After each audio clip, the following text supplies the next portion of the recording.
Hello everyone and welcome. In this video we are talking about how the Tesla Model 3 handles in the snow. And first off, a huge thank you to Auto Tempest for sponsoring this video. I'll get more into what Auto Tempest is at the end of the video, but if you are in the market for a used car, it is an awesome website. I use it all the time. I will have a link in the video description for you guys to check out. It really is super helpful website that combines all the major used car websites in one spot, so you can search through all of them in one location, look for a great deal on a used car. So autotempest.com, link in the video description. This video, we are talking about how does the Tesla Model 3 handle in the snow. Unfortunately, the weather has blessed us this day with plenty of snow. So I'm sitting in just a little turnoff right here that has about maybe 4 to 5 inches of snow in it. And right off the bat, so this is the Model 3 Performance, and right off the bat, I am on winter tires right now. And there is no problem whatsoever just slowly navigating in this, about 4 to 5 inches. There's no hesitation. I don't hear the brakes acting in order to, send more torque to another wheel. So it just very simply works. And so this is the Model 3 Performance, all-wheel drive on winter tires. And so we're going to get out onto the road here, which, it's got a little bit of ice right now. It's below freezing. There's a bit deeper there, probably about 7 to 8 inches of snow traveling through. And so there you can see the snow flying off all the tires. So this road, it is below freezing and there's a good amount of ice on the road. It's actually not too deep in snow, but there certainly is ice. And so in this video, I'm going to talk about, 3 things that I think are the most important in order for a vehicle to handle well in the snow. And as you might imagine, tires will be number 1. The second thing will be all-wheel drive. And then the third thing will be ground clearance. And the story with tires with the Tesla Model 3 is actually pretty interesting, because as you start to get into larger wheel sizes, you start to reduce the number of options you have for winter tires. So this is on the 20-inch performance wheels, and so you're quite restricted in what tires you can get. Now, if you get the Model 3 mid-range, you can get 18-inch wheels or you can get 19-inch wheels. And Tesla offers a winter tire package for any size wheel, 18, 19, or 20. There's a reason I would suggest not going with what Tesla offers, however. So if you go with the 18-inch wheels, if you're on the Model 3 mid-range or the long-range all-wheel drive, then what you have is an 18-inch or a 19-inch option. Tesla sells a winter tire package for $2,000 with the 18-inch wheels with Pirelli Soto Zero 2s, and then with the 19-inch wheels for $3,500 Pirelli Soto Zero 3s. Here you can see this is basically just pure ice that we are on right now. So the Soto Zero 3s are a better version of the Soto Zero 2s. They have more performance in the dry, in the wet, and on snow and ice, according to Pirelli. So they're better in every way than the Soto Zero 2, which strangely is the Soto Zero 2 is what you were offered if you have the Model 3 Performance with the performance calipers, which means you can only fit the 20-inch wheels, which come with Soto Zero 2s. $4,000 for the option. So to me, that doesn't seem justified. $4,000, you have to buy the wheels and the tires together. I asked Tesla, can I just buy the tires? They said no. So if you're going to buy it directly through Tesla, then it's $4,000 for the Model 3 Performance, and that includes the tires, which aren't as good as the tires that come on the 19-inch wheel. So that seemed a bit strange to me. I didn't want to pay $4,000 for new wheels and tires. I have wheels. I could just put different tires on them. So I started looking around, what is another option that I can do? And you won't find options if you're just looking online. So what I found is for the Porsche Cayman GT4, Michelin makes a tire specific for the Canadian market, the Alpine PA4. They make specifically for the Canadian market for the Porsche Cayman GT4. So the front tire size for the winter tires for the Cayman GT4 is 235 over 35 R20, which is the exact tire size for the Tesla Model 3 Performance, and they have the exact same load rating. So I called Tire Rack and asked them, can I buy these tires? They said yes. They're $300 a piece, which performance tires with 20-inch wheels do start to get more expensive. The smaller the wheel size, the cheaper the tires generally will end up costing. You can see the rear end here kicks out a little bit every now and then. And so Tire Rack will sell you these Michelin Alpine 4s if you call them, and they will ship from Canada. So it's a Canadian market Porsche-specific tire that you can buy if you call them, which is what I did. Got them put on these 20-inch wheels, and here we are in the snow on them. Now, Tire Rack also offers performance data of these tires versus the Pirelli Soto 03s, and so that's the better version that only comes on the 19-inch wheels if you were to buy them with the Tesla Model 3, and the Michelin Alpine 4s do better than the Pirelli Soto 03s in acceleration on snow and ice, in braking on snow and ice, and in lateral grip on snow and ice. So they're better in as far as snow driving is concerned, which was my concern for the winter here. They are better in all the performance categories you would want: handling, acceleration, and braking. So the Alpine 4 seemed like a great option for this vehicle. It is made specifically for the Porsche, but it has the same load rating, so it works out just fine. Now, the interesting thing about these tires is that they are considered performance winter tires. So what they're doing is they're sacrificing a little bit of that winter grip. They are still certified. They've got the little mountain on the side of them. They are great in snow, but what they're doing is they're sacrificing a little bit of that snow and ice grip to give you still good performance, good response when it's dry and wet. And so they're a bit of a compromise versus a dedicated studless winter tire, but they're generally made for performance vehicles like the Cayman GT4, so that you can get around in the snow if you need to, and it just so happens that they work out for this Tesla Model 3 performance. So you've got, those narrow, those very thin side profiles on the tire, which generally with winter tires you're going to have larger profiles and use, smaller wheels. And so when you get into performance-oriented vehicles, your options are reduced, but they still want you to be able to maintain some of the driving characteristics of the performance vehicle, even with those winter tires. And one of the huge sacrifices you'll notice driving with winter tires is the steering response. They're very mushy. And these actually do feel quite different than the other winter tires I've driven on, studless winter tires that aren't performance-oriented. These have a much better turn-in response. You don't have that kind of squirminess, that mushiness of the tire that you get with the more flexible, dedicated studless winter tires. So enough about tires, let's move on to the all-wheel drive system. Of course, if you're getting the mid-range, it is rear-wheel drive only. I did actually drive the mid-range very briefly on some light snow in the all-seasons that it came with, and I was surprised actually how well it did. So I think if you're just doing some city driving and perhaps there's some light snow, you might be okay with the stock all-season tires that come with the car. However, if you're going to be climbing up a mountain pass or something like this, you're going to want to get that dedicated winter tire with the Model 3 mid-range. Now, once you get to the all-wheel drive, of course, you've got two motors and you are controlling independently the front axle and the rear axle. Now, it's an open differential in both the front and the rear, meaning you always have an even torque split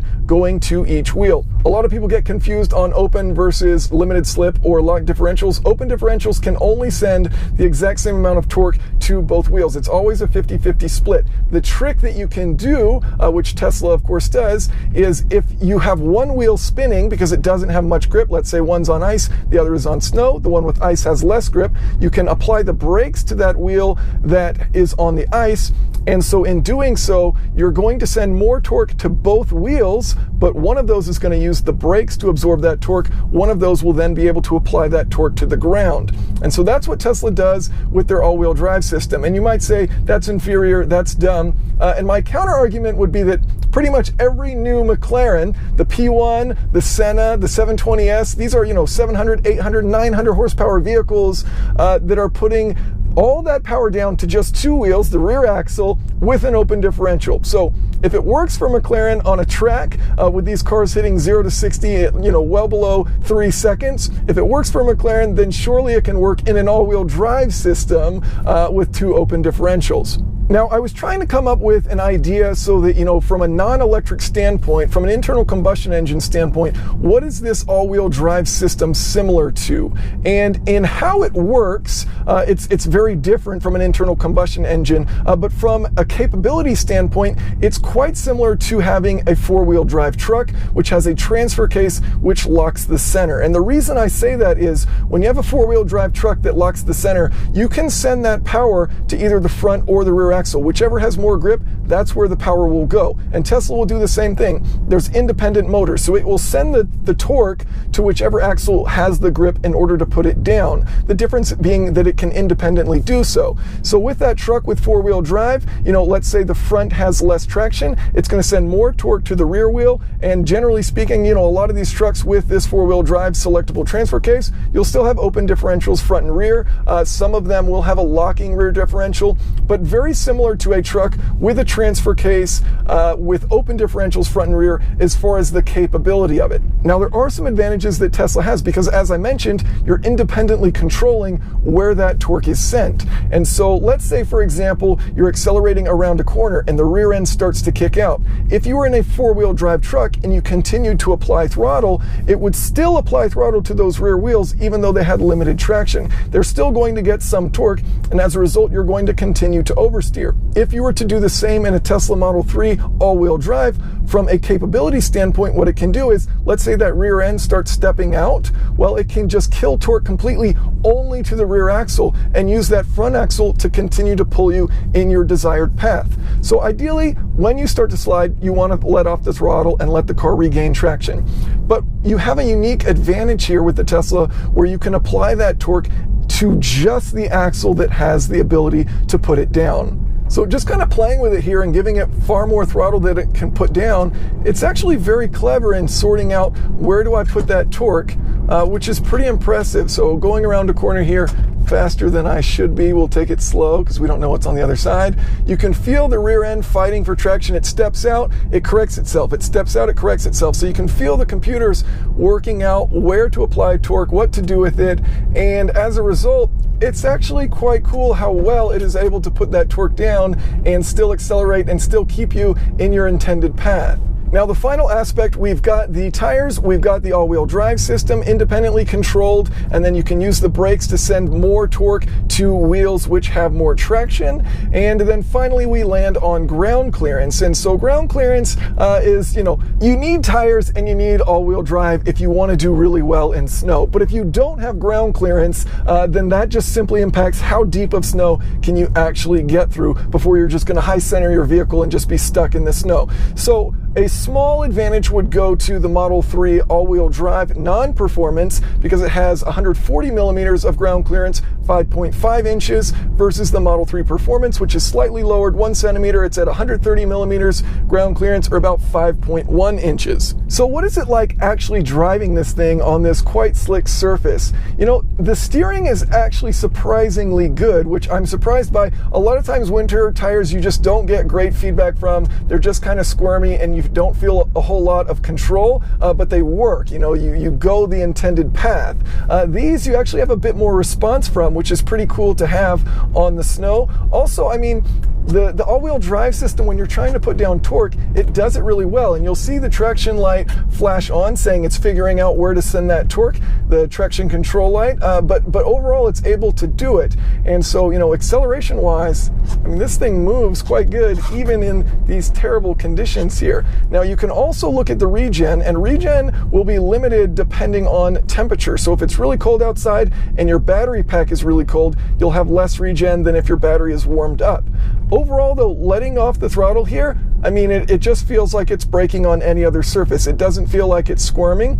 Regen brakes kind of have somewhat of a built-in anti-lock braking system, because if a wheel were to lock up, then there's no regen because it's not actually spinning that motor. So if it's not spinning the motor, then there's no regen occurring. It has to be moving in order for you to have regen. So I'm going to come up to a fairly high speed here, about 40 miles per hour, let off, and I'm just letting regen do the work, and it's very smooth deceleration. So pretty impressive there on this very slick surface, pretty much just ice that we're sitting on. The tires are doing great, the car's doing great, the all-wheel drive's figuring it out, and the traction control system actually figuring it out as well.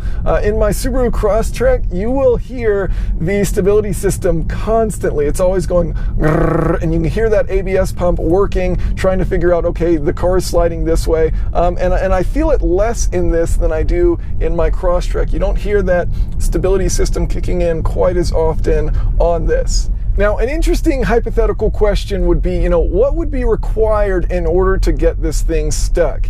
And so, from a purely what is the best possible scenario for an all-wheel drive or four-wheel drive system in order to prevent getting stuck, you would want all power to be delivered to a center differential, which could lock, and then being sent to 2 front and rear differentials, which could also be locked, which would mean all wheels would rotate at the exact same speed and torque could go to exactly any wheel that could take it. Now, I would say that this is actually pretty similar to that, simply from you have independent control of the front and rear axles. Now, it's an open differential, yes, but you can use the brakes to increase torque as needed. So there are extremely rare circumstances in which this thing would get stuck purely from a grip standpoint. Essentially, it would just have to be a scenario where there is no grip. And then I think the real thing here is that there's 5.1 inches of ground clearance. So it's going to be limited from a clearance standpoint as far as what can it get through. So if you get in some deep mud or some very deep snow, you might just be simply limited purely because of how much ground clearance you have versus other vehicles. But from a grip standpoint, if there's any traction available, this system is going to figure it out. And I've been really impressed with these tires performing in this snow here. I mean, the acceleration is actually really good still, even on the snow, as well as the regen. How it's able to put torque down and still give you a good sensation of acceleration. Turning here, obviously understeering quite a bit as we're going around this corner, but it's able to navigate it and it's able to figure out where to put torque. Foot fully down.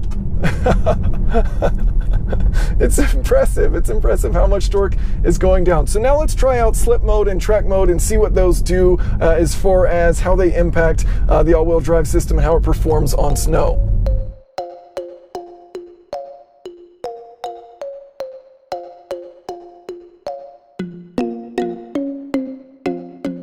Okay, so I've turned slip start on and it says used to help free vehicles stuck in snow, sand, or mud.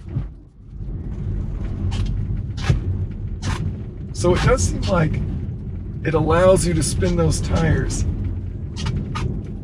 Slip start enabled, so it says traction control disabled.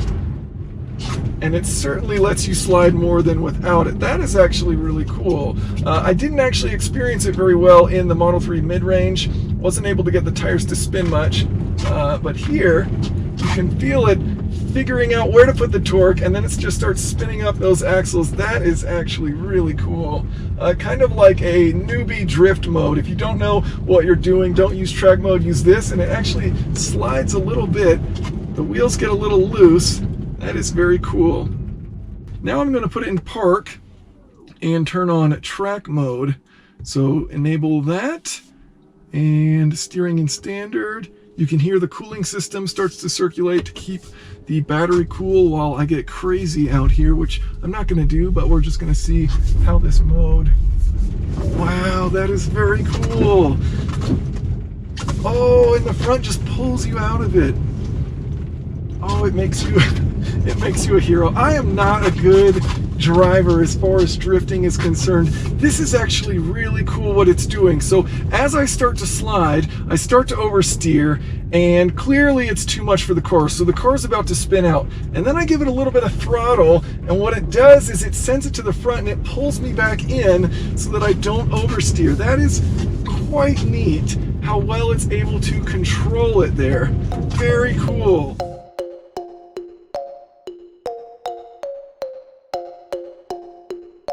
Now again, a huge thank you to Autotempest.com. It is an awesome website, compiles all the major used car websites, puts it in one spot, makes it really easy to search for vehicles that are local to you, or anywhere across the country. You can find them, find a good deal, get it shipped to your place. They even have a tool for setting up shipping if you find something far away from you. Really convenient. You can also get quotes on new vehicles from competing dealers. It really is an awesome website. I use it all the time, and the CEO is a true car nut. How do I know this? Because he drives a yellow S2000. Check out the link in the video description. Send some love over to Autotempest.com. Thank you guys so much for watching. If you have any questions or comments, of course, feel free to leave them below.